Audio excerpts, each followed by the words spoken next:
So you're here. You look really beautiful. Dad. You're quite early. The wedding dress suits you so well. My daughter, in her beautiful wedding dress, couldn't help but smile. She looked so beautiful, reminiscent of a swan, so enchanting. However, the response to me was unexpected. Why are you here? Go away. Didn't we prepare chairs and tables outside for you? Huh? Murji. What are you talking about? I invited you even though you're not my mother, so you should be grateful. Well, you can't come inside the venue, though. Both my husband and I were taken aback by her words, said with a smirk. There were chairs and a table at the reception area, seemingly prepared for me, but this was just unacceptable. It's true that there's no blood relation between me and my daughter, and the fact remains that I'm my husband's remarried partner. But I've been trying my best for her in my own way, and I couldn't help feeling angry that I was being treated like this. Wait a minute, why would you do that? Did I do something wrong? Seriously, just being able to come to the wedding even though you're not my mother is more than enough, right? What more are you expecting? There are so many people attending this time, like friends and colleagues. It would be embarrassing to have you here. Why would you say something like that? It's okay. If you're going to say that, then I'll leave. You don't want me at the wedding, right? If you're going to leave, that's fine by me. The moment I said that, my daughter seemed smug and pleased. Earlier, I was genuinely moved by how beautiful she looked, but now she just seemed like a hateful woman. If she wants me to leave, I'll gladly go. I have no intention of forcing myself to attend when I'm not wanted. However, my daughter seems to be unaware of one crucial thing. By treating me like this, she's tightening the noose around her own neck. My name is Heather, and I currently work as a consultant. After graduating from university, I worked in marketing, where I achieved great results and was eventually headhunted by a major company. After changing jobs, I was entrusted with significant responsibilities and enjoyed fulfilling days. I was able to achieve results in my work, received high praise from those around me, and gained confidence in my abilities. While I was technically a freelancer, I received enough marketing consulting work to live a comfortable, independent life. It was during this time that I met my current husband. Nice to meet you. I look forward to working with you. Our meeting began with me consulting on marketing for the company where my husband worked. To be honest, my first impression of him wasn't that great. He wouldn't make eye contact, and whenever I tried to continue a conversation, he would quickly end it. I wondered if he was just bad at communication, but since it was for work, there was no time to dwell on it. Since becoming a freelancer, I've worked with various people, and I've been careful about communication for the sake of future relationships, so I didn't think my husband was capable in his job. Here, please take this. My parents run a farm, and they sent peaches. Really? Thank you very much. No, it's... Around a month after we started working together, he began to approach me more often.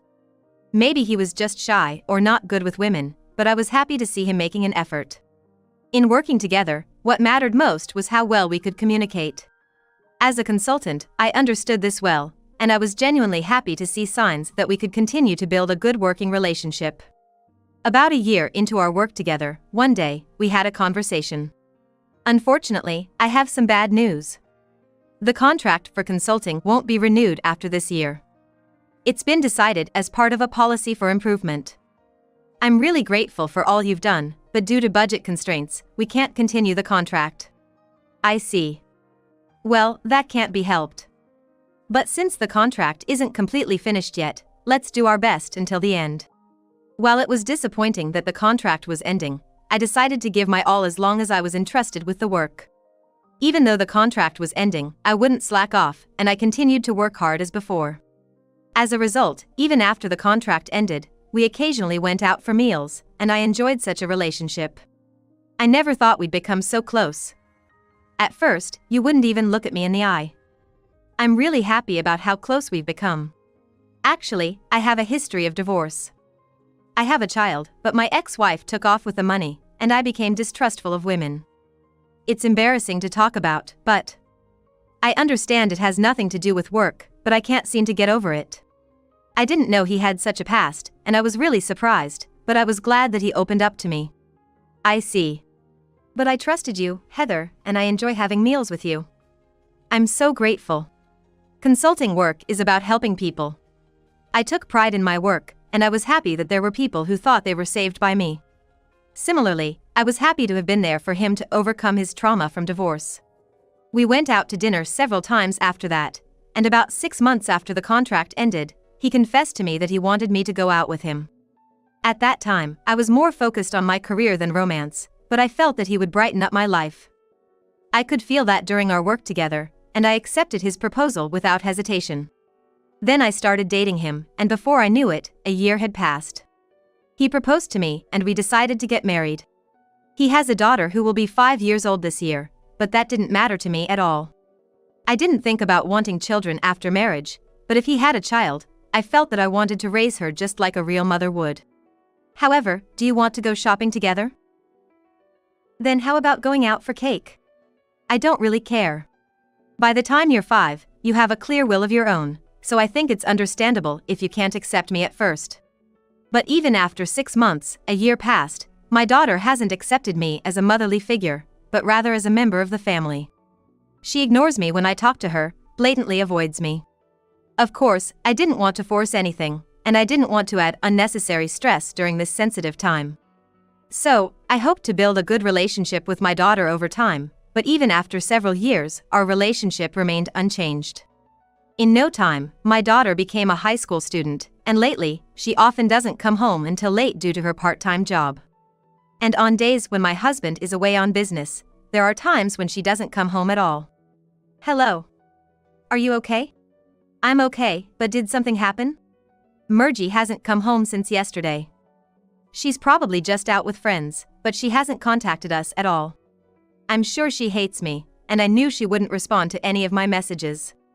But if she doesn't come home without any contact at all, I'll worry too. It's natural for a parent to think that something might have happened where she went to hang out. It's about time she understood that, being a high school student and all. Even though I've been trying to reach out, I'm clueless, so I reluctantly consulted my husband. You can't get in touch with her at all? Well, she hardly ever replies to any messages, so it's pretty much the same as usual, but I'm a little worried. I don't know if something happened or if she's just hanging out. I see. Sorry for making you worry. I'll try contacting her. I'll let you know once I find out where Murgy is and what she's doing. With that, my husband hung up after my call. I didn't want to burden my husband, who was busy on his business trip, unnecessarily, but I couldn't just leave my daughter alone like this. All I wanted was a simple message. I thought as I waited for my husband's call. And then, 5 minutes later. Hello? Yeah, she answered right away when I called earlier. She's staying over at a friend's house. I gave her a good scolding for not contacting us properly. I'm really sorry about this. I see. Well, that's a relief. I'm not asking her to report every single detail of what she's doing and where she is. I just want a simple message. Otherwise, I worry too. That's exactly it. Sorry for the trouble. He didn't have to apologize since it wasn't his fault, but I felt disappointed in my daughter. She's a high school student, so she should understand basic common sense. I don't mind her hanging out as long as she doesn't inconvenience others. She can do as she pleases, and I don't intend to impose unnecessary restrictions just because she's not a child anymore. However, not only inconveniencing others but also not apologizing for it like this time, honestly, what's up with that? The next day, I had a serious talk with my daughter when she returned home. I don't care that you're not a child anymore, and I'm not going to meddle in your affairs. You can do whatever you want, but I need at least basic communication from you. I don't know if we need dinner or if something happened to you, and it worries me. Why are you acting like a mother when you're not one? It's creepy. If Dad said it, I might understand, but you have no right to tell me. Don't pry into other people's business. It's gross to have someone who's not family monitor your actions. It's like being a stalker. I was completely speechless at my daughter's words. Was I saying something wrong? I was so shocked that I even reconsidered my thoughts. I never dreamed she would think of me like this. Certainly, she might hate me, but we've lived together for over 10 years. I don't want to sound self-righteous, but I've done so much for her. I've covered all her school fees, tutoring costs, and club expenses. As a mother, it's only natural to do so, and I'm not asking for gratitude, but what have I been doing all this time? I couldn't help but sigh. There's no need to call me a stalker. I'm not living alone, so can't you think about others a bit more? You're in high school now, so you should have some common sense. So, can you stop lecturing me over and over again? It's just painful to be lectured by someone who's not my mother. Don't get too ahead of yourself. She said that and went back to her room. She's in high school, so maybe she doesn't know how to interact with parents, but can I just leave her alone like this? I started to wonder. But then, when I glanced down, I saw my wedding ring and remembered when I married my husband. My husband was betrayed by his ex-wife and became distrustful of women. Even in that situation, he trusted me and entrusted me with our precious daughter because he believed I could handle it. With that in mind, and despite the lack of blood relation between me and my daughter, I realized I was irreplaceable to my husband. So, I couldn't just give up so easily. No matter how much she hates me, I will fulfill my duty as a mother. It's not just for my daughter or myself, but also for my husband. Family bonds are not easily broken. That's what I believed, so I didn't give up on my daughter. Then, in the blink of an eye, she graduated from high school and college, and she got a job too. A new chapter began with my husband and her living together, and we were enjoying peaceful days when one day I heard that Murji is getting married. I didn't know she had a boyfriend, but I guess she's at that age. Really? That's great news. As a father, I have many concerns, but I want Murji to be happy. I'm happy. I know I've caused you a lot of trouble with Murji, but will you celebrate with me? Of course. Even though we're not biologically related, I really consider myself her mother. I said that, and he smiled broadly. There have been many times when I felt like giving up on her. But I'm really glad I pushed through. Like this, as she builds her own family and maybe has children of her own, she'll understand what I've been through. I believed that eventually, despite the time it took, there would come a time when my daughter and I could understand each other. Then, I went to see a kimono for the wedding, and until the day of the ceremony, I had busy days. And on the day, we arrived a bit early and there was a small plastic chair and table tucked away at the reception. Why are these here? I wondered, but after finishing at the reception, we entered the venue. Oh! There you are! You look absolutely stunning. Dad! You're early. The wedding dress looks really good on you. My daughter was in a beautiful wedding dress, and I couldn't help but smile. She looked so beautiful, like a swan, it was mesmerizing. But the response I got was unexpected. Why are you here? Leave. Didn't we set up a chair and table outside for you? Murji. What are you saying? I invited you even though you're not my mother, so you should be grateful. Well, you can't come into the venue, though. She said with a smirk, and both my husband and I were taken aback. The chair and table at the reception seemed to be for me, but this was unacceptable. I was furious. Wait a minute. Why would you do something like this? Did I do something wrong? I mean, isn't just being able to attend the wedding enough, even though you're not my mother? What more do you want? There are so many people attending this time, friends, coworkers, it's embarrassing enough as it is. Why would you say that? It's okay. If you're going to say that, then I'll leave. You don't want me at the wedding, right? If you're going to leave, that would be great. My daughter grinned happily. Earlier, I was truly impressed by how beautiful she was, but now she just seemed hateful. If she wants me to leave, I'll happily leave. I have no intention of attending against her wishes. It seems like I'm the only one who doesn't want you to attend, so I'll leave first. Well, in that case, I'll leave too. I'm not going to attend if you're not either. Wait a minute. Why would you leave, Dad? We need you here. Cut it out. Your attitude. I've been bothered by it for years. Who do you think you are? You better watch yourself. My husband said in a low voice, glaring at our daughter. I never expected my husband to take my side in this state, so I was quite surprised. Certainly, what my daughter was saying was absurd, and she was completely in the wrong, but today is her wedding day. If both of us were to leave, it would be a mess. I thought, but my husband wasn't speaking emotionally at all. But, it's the truth, isn't it? Why should I be blamed? I haven't done anything wrong, have I? Are you serious about this? She's not my mother, so why should I do all this? Sure, we've been living together for years, but that's it, right? I don't need her at my glamorous wedding, and I don't even want her here. I don't want to hear any more insults directed at me. I really felt that way deep down. However, my husband didn't back down at all, as if to say he didn't intend to forgive our daughter. What about all the help she's given you all this time? Do you feel nothing about that? She was just playing the mother role for her own satisfaction, right? I didn't ask her to do anything.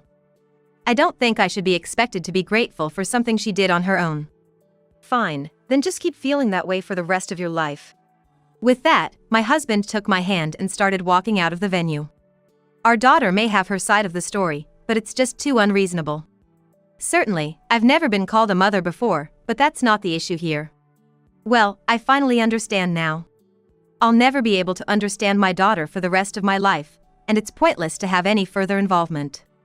If my husband wants to reconcile with our daughter and move forward as parent and child, I won't complain anymore, but I'm done. Well then, I'll take my leave. Oh, and about the wedding expenses. 70% of it still hasn't been paid, so it's still outstanding, so make sure to pay it. As I said that, her expression changed dramatically. That's because this wedding was held on a fairly large scale, and the total cost was quite substantial. Including everything, it exceeded $100,000. As my daughter is still in her 20s and her fiancé's parents have already passed away, it was up to me and my husband to pay. My daughter probably thought most of the money came from my husband, as she didn't know how much I earned as a consultant. In reality, I was supposed to cover the entire cost. I thought it was a small price to pay for my daughter, but if she's just going to say I'm playing the mother role, then I don't want to do anything more. What? Pay later, what does that mean? I paid the initial deposit, but the rest of the money is all deferred payment. So, make sure to pay it properly. You're the one who signed the contract, so I'm not involved. No. I never agreed to that. Besides, wasn't Dad supposed to pay for it? My daughter looked visibly flustered, and the composure she had just moments ago had vanished. She probably didn't expect things to turn out like this. Maybe she thought she could harass me because she dislikes me. Even if she harassed me to the point of leaving, my husband would still attend the wedding, and I thought there wouldn't be any problems. But I was dead wrong. The world isn't so forgiving, and things don't always go as planned. And speaking of which, after doing all that, did she really expect to get away with it without any consequences? She's really underestimating life, or rather, the world. But being annoyed by playing the mother role is your problem, isn't it? And you said everything I did for you was just for my own satisfaction. So, if it's just for my own satisfaction, I'm not going to spend lots of money for it. Wait a minute, it's all lies! I don't seriously think that. It's more like a joke, and I'm truly grateful for everything, including what you've done for the wedding. I don't need you acting like a daughter now. Can you stop saying ridiculous things? What I said has completely backfired. This is really hopeless. But my husband is siding with me, and I'm not going to do anything for my daughter's sake anymore, even if it means suppressing my own feelings. Well then, enjoy the wedding. It's a once-in-a-lifetime event, so make sure to enjoy it. And if it's about money, there's no problem with borrowing, right? Of course, I'm completely disappointed in you, and I don't intend to celebrate your marriage. Do as you please. Wait a minute. She tried to stop us until the very end, but our minds were already made up. We left the venue and returned home. I thought I might regret making such a decision, but surprisingly, I felt relieved, and I thought it would have been better if I had done it from the beginning. However, I felt sorry for involving my husband in this mess. No matter what, she's still our only daughter. I'm sorry things turned out like this on the day of the wedding. No, I've had my own thoughts for a long time. It's okay not to open your heart, but it's different to cause trouble for you, right? I've felt that way too, so that's why I've had enough this time. I see, but what about the money for the wedding? It might be irresponsible, but after being told that, I don't want to pay anymore. I'm not broke, but it's not a small amount either. Don't worry about that. I'll make it clear again. You don't need to pay, and I don't intend to pay either. You should realize that what you've always taken for granted isn't so obvious after all. Since my husband reassured me, there's no problem at all. I need to understand firsthand the harshness of the world and the difficulty of what I've been doing all along. After that, my daughter contacted me several times, but there's nothing to talk about now, so I'm ignoring everything. This is just what she's been doing to me all along. For nearly the past decade, no matter how important the matter, she hardly ever responded when I contacted her. She's just doing the same thing. Hey, has Murgy contacted you about the money? If she did, I've mostly been ignoring it. She's been ignoring me all along, so I've decided not to help anymore. I see. Well, as long as that's the case, but it seems she's gotten involved with some strange money matters. If anything strange happens around you, feel free to consult me anytime. Certainly, since we didn't cover the wedding expenses, it was clear that she would need to borrow millions. However, I thought she would borrow from friends or use cards to pay off such debts. According to what I heard, she seems to have turned to a loan shark, and now the interest alone has accumulated to a considerable amount, making her struggle just to repay it. One day, out of the blue. Hello? I'm relieved. I thought you wouldn't pick up. Huh? Why, this isn't your phone, is it? I received a call from an unknown number, and it turned out to be my daughter. Since I had her number blocked, she probably borrowed someone else's phone. But I have nothing more to say to her. Why did you contact me? There's nothing for us to talk about.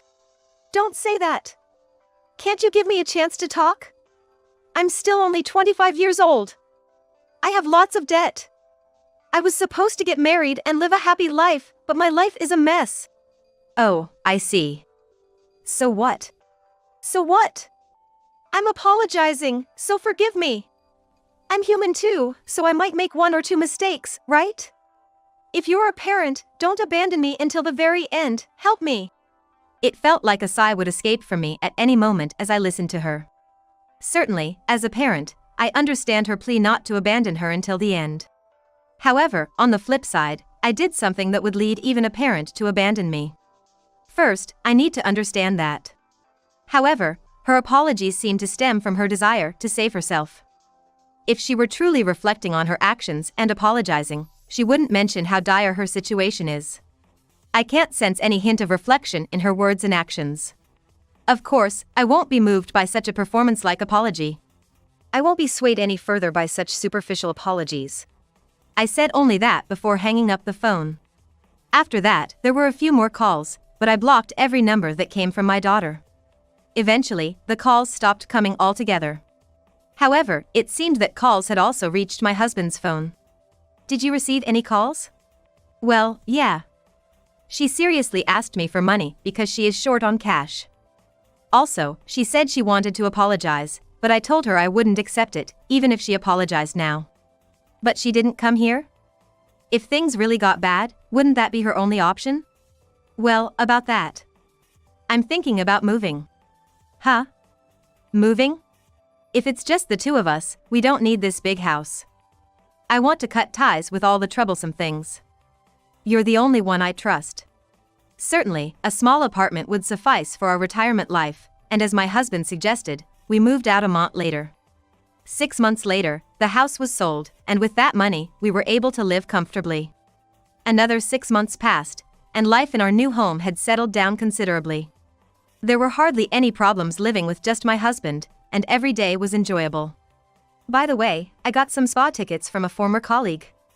They're valid until next month, so let's go together. That sounds nice. And next month happens to be our anniversary. You remembered. Thank you. After the incident at the wedding, I worried that my husband might be putting up a front.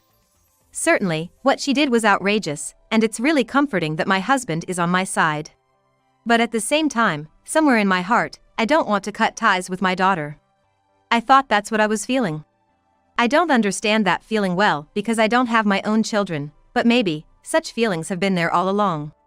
Maybe my husband is concerned about our daughter deep down and worried. That's what being a parent is all about.